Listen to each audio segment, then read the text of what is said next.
Hello everyone. तो हम लोग एक ये नई सीरीज़ भी स्टार्ट कर रहे हैं क्लास 9 के लिए, फाउंडेशन केमिस्ट्री फॉर क्लास 9। इस पे हम लोग हमारा पूरा का पूरा क्लास 9 का सिलेबस जो है we are going to do that. Foundation का मतलब ये हुआ कि all those students who are wanting to take their engineering और मेडिकल एग्ज़ाम्स, उसको ध्यान में रखते हुए इस कोर्स को डिज़ाइन किया गया है। So this is foundation chemistry. उसी तरह से we will come to foundation chemistry for class 10 and we will come to foundation physics and foundation biology. One chapter at a time हम लोग इसमें करते रहेंगे। तो ये पूरी की पूरी आपकी प्लेलिस्ट जो है वो 3 प्लेलिस्ट बनेगी 9th की और 3 प्लेलिस्ट जो हैं वो बनेगी 10th की। Okay, so I hope you are ready now. यहाँ पे जब हम लोग फाउंडेशन केमिस्ट्री क्लास 9 करेंगे तो मल्टीपल चॉइस क्वेश्चंस जो हैं पर्टेनिंग टू ईच चैप्टर वो भी हम लोग after the completion of the chapter करेंगे। तो आपने अपने नोट्स जो हैं वो साथ साथ बनाते रहने, whatever I'm saying, whatever we are writing, whatever small things which we are discussing in class. So this is going to be really important for you. So I hope you guys are ready. We are going to start with foundation chemistry class 9 guys. अब सबसे पहले chemistry क्या होता है, ठीक है। अब जब हम लोग केमिस्ट्री कर रहे हैं तो केमिस्ट्री क्या हुआ? केमिस्ट्री वो ब्रांच है साइंस की जो कि डील करती है with the study of composition, structure and properties of matter. तो यही सारा कुछ हम लोग पूरे आपके 9th और 10th में और 11th में और 12th में पढ़ते जाते हैं, ठीक है। थोड़ा थोड़ा लेवल आपका इंक्रीज होता जाता है। सो हम ये बोल सकते हैं कि केमिस्ट्री में we are going to study about matter. Chemistry is the study of matter, right. Matter में क्या क्या होता है, क्या उसकी कॉम्पोजिशन है, किस तरह से मैटर रिएक्ट करता है, क्या उसका वेट होता है, रिएक्ट करने के बाद वो क्या बनाता है। सो जो कुछ भी हम लोग मैटर के बारे में पढ़ते हैं वो सब हम लोग केमिस्ट्री में पढ़ते हैं। तो मैटर क्या हो गया? मैटर जो है दैट इज, अगर एक डेफिनेशन जो कि आप जूनियर क्लासेस से करते आ रहे हो, तो matter is anything which has weight and it occupy space. पूरा का पूरा जो मैटर है that is constituting the universe. Air we breathe, food we eat, clothes we wear, houses where we live, paper on which we are writing, ink with which we write, wood, salt, steel, तो कुछ भी name करो, everything in this universe is made up of matter. तो हमारे पास different perspectives होते हैं for matter.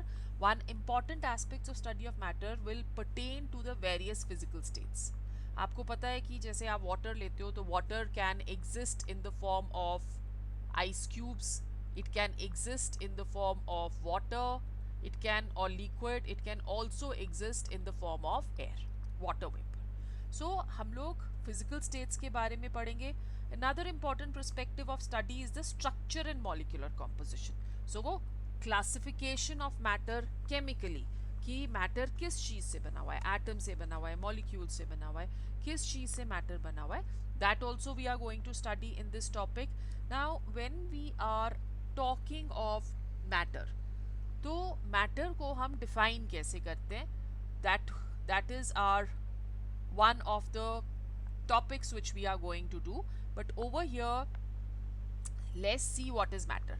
So study of matter that is also significant with reference to the type of transformations. जैसे अगर हमने करा कि आइस को हम हीट कर रहे हैं तो वो वाटर में कन्वर्ट हो गया. So that is also we are going to study under chemistry, right? Water को हम हीट कर रहे हैं तो वो वाटर वेपर में कन्वर्ट हो गया. वाटर वेपर कंडेंस होके लिक्विड में कन्वर्ट होता है. That is how the rain that is going to fall, right. So matter जो है वो बहुत सारी चेंजेस अंडरगो करता है under various conditions. Okay, matter को हम क्रिएट नहीं कर सकते, मैटर को हम लोग डिस्ट्रॉय नहीं कर सकते, हम सिर्फ उसको चेंज कर सकते हैं from one form to another. So we have a lot of examples of matter. We have glasses, we have butterfly, you can see over here computer, coffee, desk, chair. तो आपका पूरा का पूरा जो वर्ल्ड है बच्चों वो सारा किस चीज़ से बना है? वो सारा बना है मैटर से. Okay, so matter is anything that has mass and it takes place or takes up space. That is what matter is.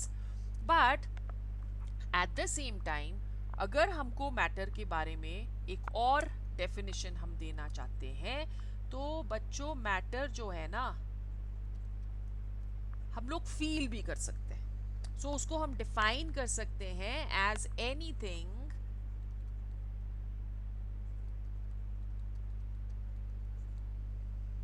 that occupies space,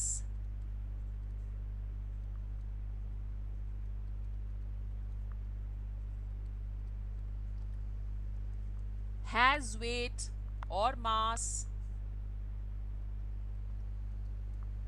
and the presence of which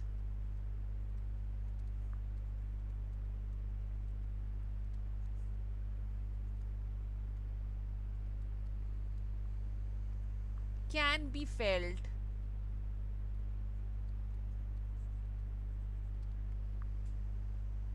by any one or more of our five senses. By any one or more of our five senses. तो इसीलिए मैं बोल रही हूँ कि air भी matter है, क्योंकि एयर को हम फील तो कर सकते हैं ना, देख नहीं सकते पर फील तो कर सकते हैं। ठंडी हवा चल रही है, गर्म हवा चल रही है, सो वो again that is matter, right. अब जैसे फॉर एग्जाम्पल हम लोग क्लासिफिकेशन करते हैं मैटर की, राइट। तो हम लोग दो तरह से क्लासिफाई करेंगे मैटर को, पर उससे पहले एंशियंट इंडियन फिलोसोफर्स क्या बोलते थे कि जितना भी मैटर है, चाहे वो लिविंग है चाहे वो नॉन लिविंग है, वो बना हुआ है 5 बेसिक कॉन्स्टिट्यूएंट से, जिनको हम क्या बुलाते हैं, पंच तत्व। सुना है किसी ने? पंच तत्व। सो सारा मैटर इन पंच मीन्स 5, तत्व मीन्स पार्टिकल्स, सो पंच तत्व में will be air, it will be earth, it will be fire, it will be sky, and it is going to be water. These are the पंच तत्व जिससे हमारा पूरा का पूरा matter जो है वो बना हुआ है, राइट। तो सिमिलर क्लासिफिकेशन ऑफ मैटर जो थी वो इवॉल्व हुई थी by ancient Greek philosophers also. Okay, so हम इंडियंस हर चीज में सबसे पहले हमने बोला, हमारे इंडियन फिलोसफर्स ने बोला कि पूरा का पूरा यूनिवर्स 5 तत्वों से बना है। वो 5 तत्व हो गए air, earth, fire, sky and water. उसके बाद ग्रीक फिलोसफर्स ने या ग्रीक साइंटिस्ट ने भी बोला कि हाँ, इट इज करेक्ट, बट हम लोग फिजिकली क्लासिफाई करते हैं मैटर को into the following. So this is the physical classification of matter. We are classifying it as solids, we are classifying it as liquids, and we are classifying it as gases. ठीक है?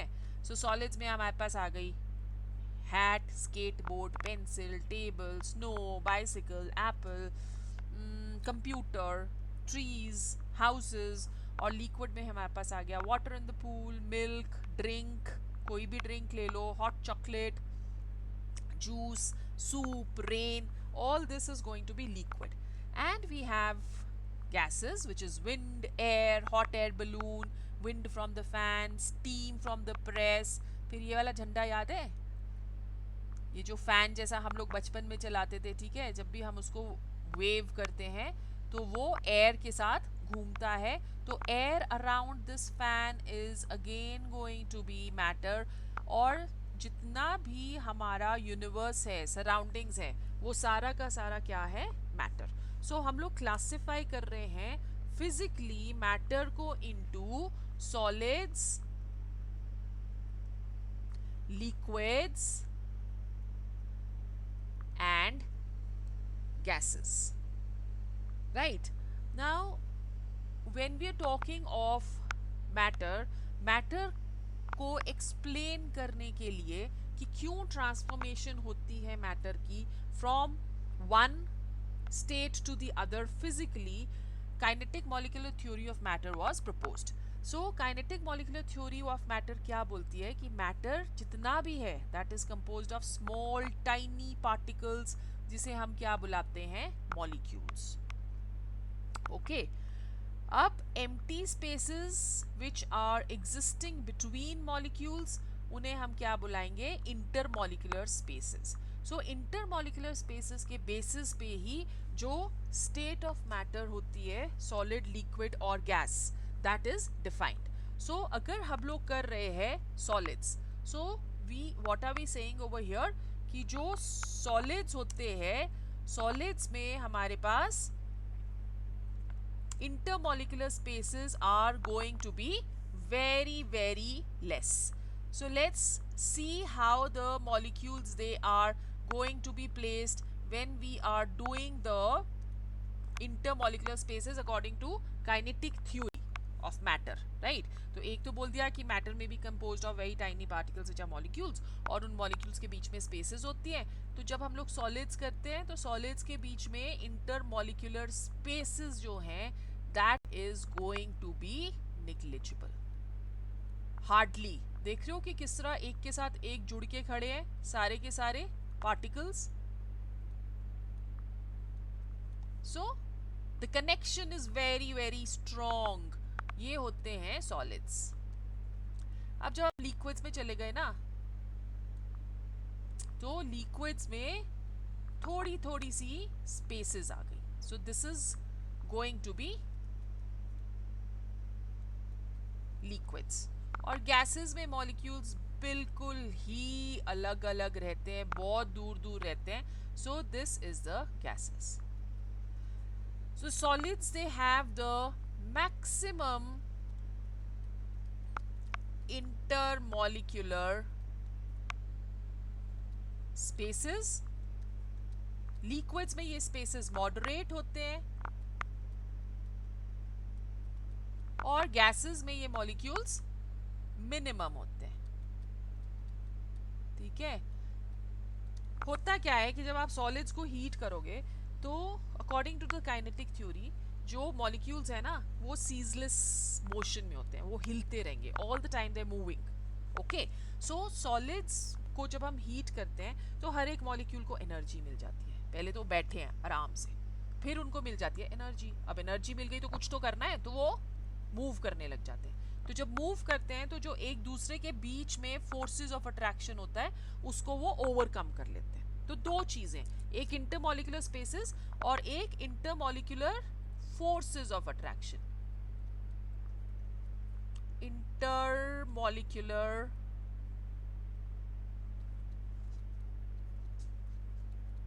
forces of attraction. Right कुछ तो गड़बड़ कर दिया है हमने यहाँ पे. Very good. तो क्या गड़बड़ हमने करी है बच्चों? हमने गड़बड़ कर दी है, कुछ तो गड़बड़ हो गई है भाई लोगों, लिखने में कुछ तो गड़बड़ हो गई है. इसमें नेग्लिजिबल इंटरमॉलिक्यूलर स्पेसेस हैं, बोला ये और लिखा क्या. Sorry for that. सो हमारे पास क्या हो गया, this is going to have minimum intermolecular spaces और negligible, and these are going to have maximum intermolecular spaces. Intermolecular forces of attraction होते हैं between the two molecules. तो जैसे solids में intermolecular forces of attraction यहाँ पे ये भी हो गया और यहाँ पे ये भी हो गया. ठीक है, intermolecular forces of attraction liquids में, और gases में intermolecular forces of attraction होते हैं negligible. So यहाँ पे maximum होंगे in solids, moderate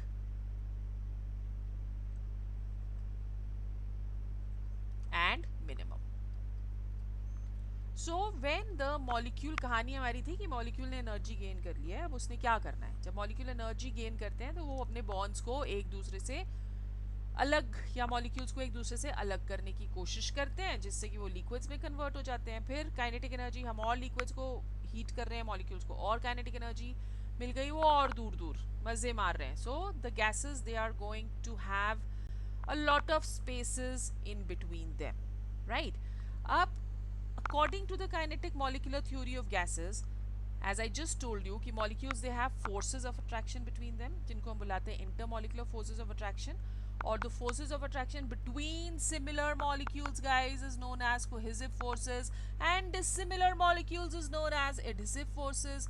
तो हमारे पास दो तरह के forces आ गए, cohesive अगर similar molecules हैं, adhesive अगर डिफरेंट मॉलिक्यूल्स हैं।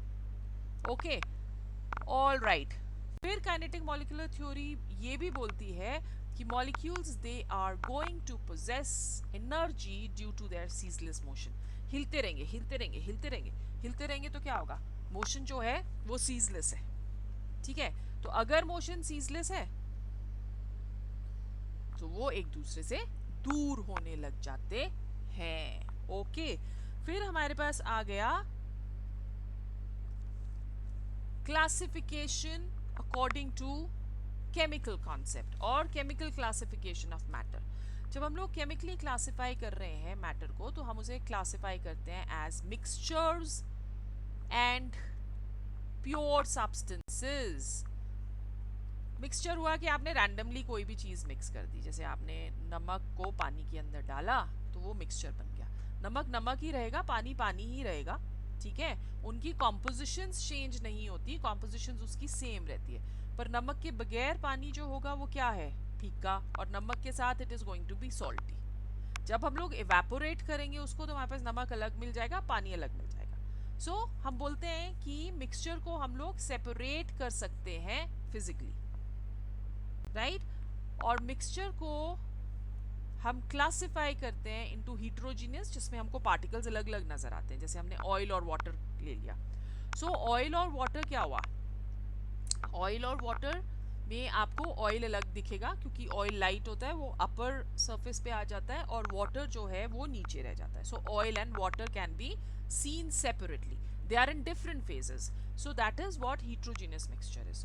होमोजीनियस मिक्सचर क्या हो गया, होमोजीनियस मिक्सचर मीन्स कि हमें अलग अलग नहीं नजर आ रहा। अगर आपने शुगर डाली है इन वाटर तो आपको शुगर और वाटर अलग अलग नजर नहीं आ रहे। So we can not see the particles separately, that is what homogeneous is. Hetero means different, genius means phase. सो heterogeneous is different phases. Homo means same and genus means phase. So homogeneous is same phase. Right उसी तरह से अगर हम लोग किसी भी matter को, उसके कंपोनेंट्स को फिजिकली सेपरेट नहीं कर सकते, हमको केमिकल मेथड्स लगाने पड़ते हैं, तो वो होते हैं pure substances. Pure substances can be classified into compounds and elements, right. Compounds को हम सेपरेट कर सकते हैं chemically into elements, but elements को हम आगे सेपरेट नहीं कर सकते। Elements they are composed of atoms and compound is composed of molecules। ठीक है, सो ये हमारे पास आ गई physical classification of matter and chemical classification of matter. This is how we are going to classify. So we were talking of, uh, we were talking of solids and liquids. So we are going to talk about different states of matter and their properties. So we are classifying physically as solids, liquids and gases. Let's see किस तरह से ये एक दूसरे से अलग होते हैं।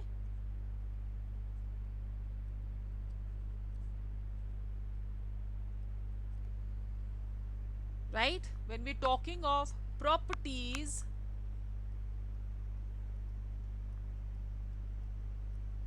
सबसे पहले आ गया mass.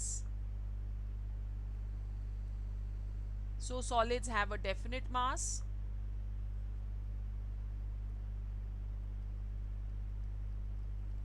Liquids also have a definite mass. And gases also have a definite mass.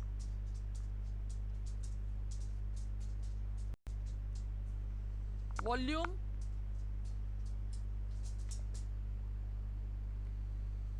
they will have, solids will have a definite volume, liquids will have a definite volume, but gases they do not have definite volume. तो जब अगर आप perfume use कर रहे हो at one corner of the room तो उसकी जो खुशबू है पूरे के पूरे घर में फैल जाती है। तो gases they will take or occupy the entire volume, so they do not have definite volume. फिर उसके बाद शेप, सॉलिड्स का definite shape,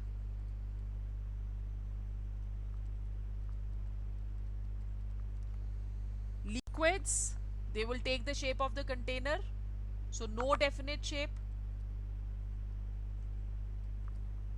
And similarly gases की भी कोई definite shape नहीं होती है, no definite shape. ठीक है. Then density, density is equal to mass upon volume. So solids की जो density होती है that is higher, highest amongst all three. इसकी moderate और इसकी लोएस्ट. कंप्रेसिबिलिटी, कंप्रेसिबिलिटी का मतलब क्या हुआ कि हम लोग प्रेशर अप्लाई कर रहे हैं और वॉल्यूम को कम कर रहे हैं, that is what compressibility is. So the solids they do not have compressibility and we use the word incompressible.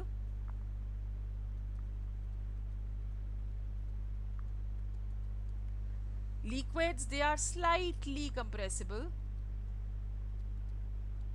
and gases are highly compressible.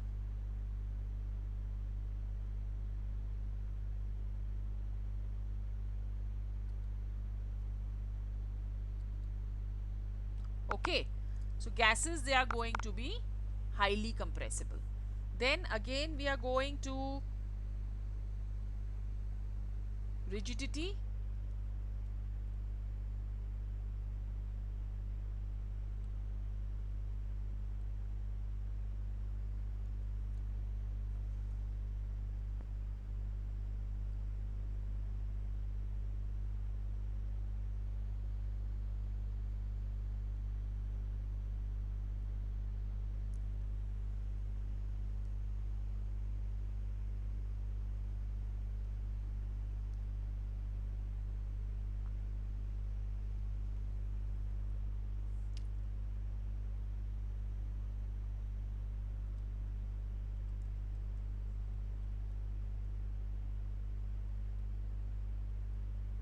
Rigidity का मतलब क्या हुआ कि they have a particular shape, they are rigid. Pressure apply करके हम उसकी shape को change नहीं कर सकते. So the solids they are going to be rigid, flow नहीं कर सकते ना वो, तो ये हो गए rigid. And the liquids are fluids because they can flow. Similarly the gases they are also fluids as they can flow. फिर एक इम्पॉर्टेंट ये आता है फ्री सर्फेसेस. फ्री सरफेस का मतलब ये हुआ कि हर एक तरह से हम लोग कहाँ पे देख सकते हैं कि किसी भी एक सब्सटेंस का सरफेस जो है फ्री है. अब सॉलिड को आप, जैसे आप एक ब्लॉक ऑफ वुड लेते हो तो उसके बहुत सारे सरफेसेस फ्री होते हैं. So they have any number of free surfaces, infinite.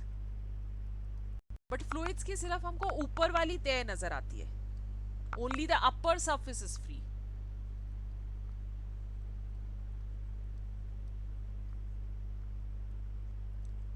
And when we talking of gases, gases को तो हम पकड़ नहीं सकते, हाँ उसको हम देख सकते हैं, तो हम बोलते हैं they do not have any free surface.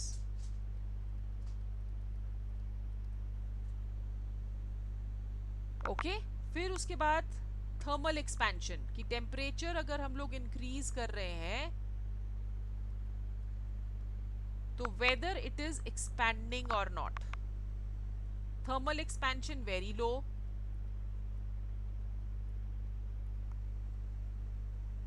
Fluids higher than solids,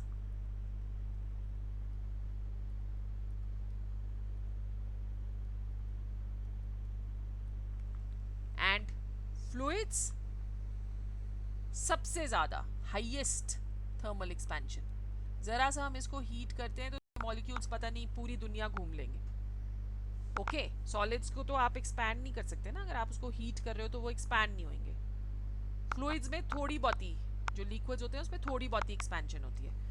but when we are talking of gases they have the highest. फिर डिफ्यूजन. डिफ्यूजन क्या होता है बच्चों? इंटरमिक्सिंग.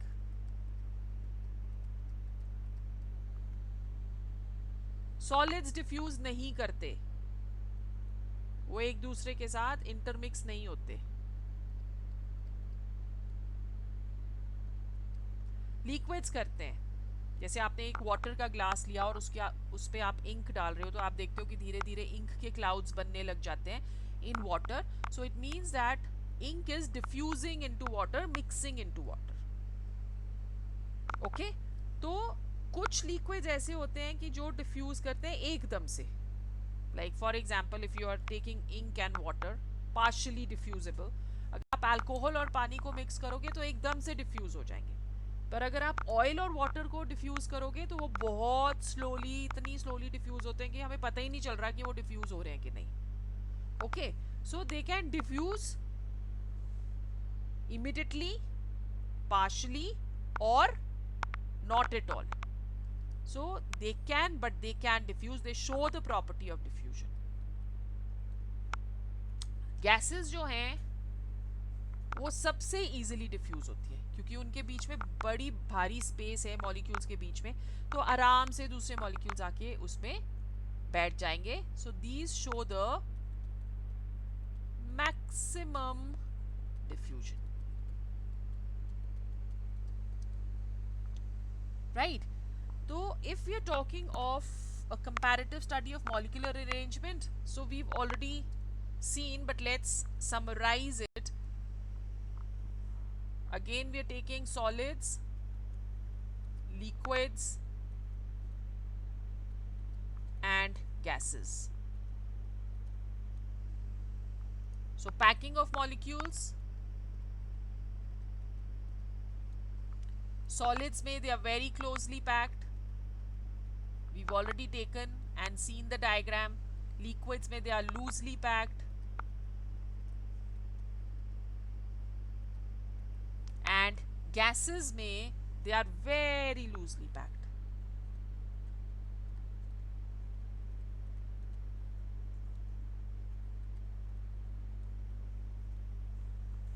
इंटरमॉलिक्यूलर स्पेसेस क्या हुए थे?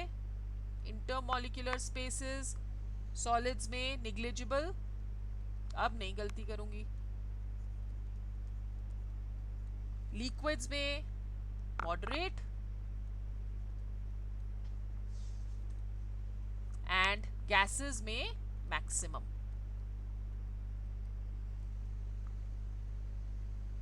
Intermolecular forces of attraction maximum,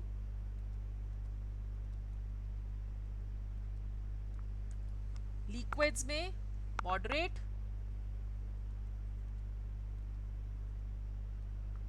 और gases में negligible.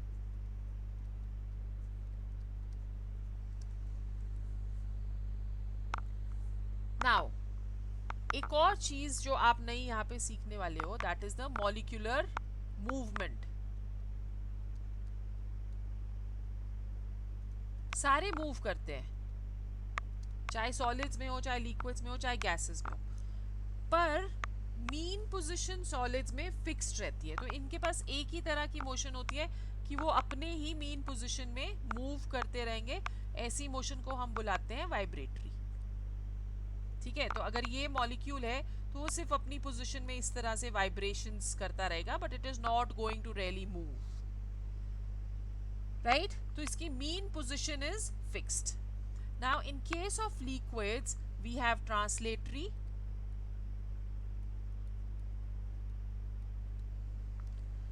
we have rotatory,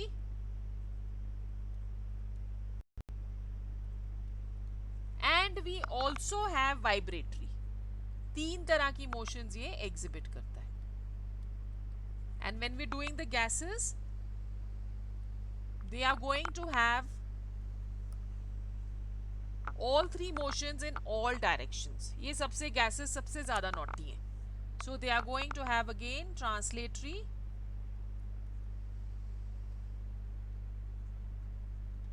rotatory,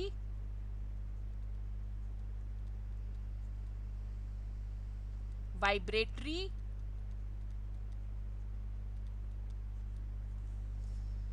motions in all the directions. Right? Then we come to kinetic energy. So kinetic energy में भी क्या होगा, काइनेटिक एनर्जी भी जो होगी, they have very low kinetic energy,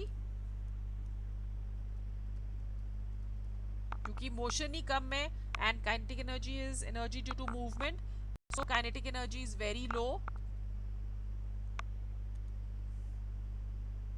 In case of solids, in case of liquids they have more kinetic energy than solids and highest kinetic energy is present in gases.